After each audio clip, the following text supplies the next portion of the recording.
বিয়ে বলিউডের তারকাদের কাছে যেন এক বড় উৎসব, যেখানে আকাশছোঁয়া আড়ম্বর আর বিশাল আয়োজনই হয়ে ওঠে প্রধান আকর্ষণ। ঐশ্বরিয়া রায় থেকে সোনাক্ষী সিনহা সকল তারকার বিয়েতে আমরা দেখেছি রাজকীয় পোশাক, লোকেশন, অতিথি আর মেনুর চমক। তবে এই প্রথা ভেঙে নতুন এক নজির স্থাপন করলেন দক্ষিণী অভিনেতা সিদ্ধার্থ ও হায়দ্রাবাদের রাজকন্যা অদিতি রাও হায়দারি।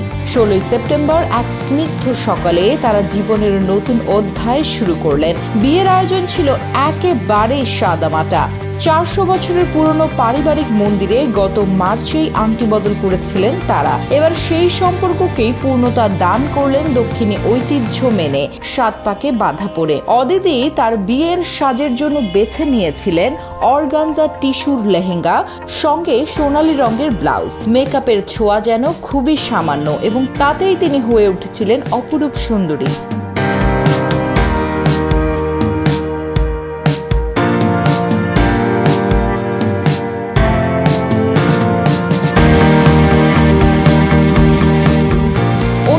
সিদ্ধার্থ ছিলেন সাদা পাঞ্জাবি আর সোনালী পাড়ের ধুতিতে।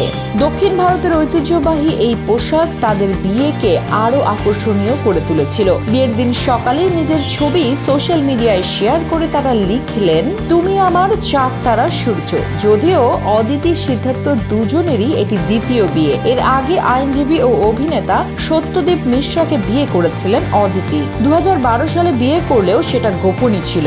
তবে 1 বছর পর 2013 সালে অদিতি একটি সাক্ষাৎকারে জানিয়েছিলেন তারা আলাদা হয়ে গেছেন। অন্যদিকে 2003 সালে অভিনেত্রী মেঘনাকে বিয়ে করেন সিদ্ধার্থ, কিন্তু সেই সম্পর্ক বেশি দিন টেকেনি। 2009 সালেই ভেঙে যায় সেই বিয়ে। 2021 সালে মহাসমুদ্র সিনেমায় অভিনয় করতে গিয়ে আলাপ হয় অদিতি সিদ্ধার্থের। সেই সম্পর্ক গড়ায় বন্ধুত্বে, অতঃপর প্রেম। অন্যান্য তারকাদের মতো এই দম্পতি কখনোই তাদের প্রেমকে আড়ালে রাখেননি। সামাজিক যোগাযোগ মাধ্যমে প্রায়ই একসঙ্গে ছবি পোস্ট করতেন তারা। সেই প্রেমের শুভ পরিণয় ঘটল।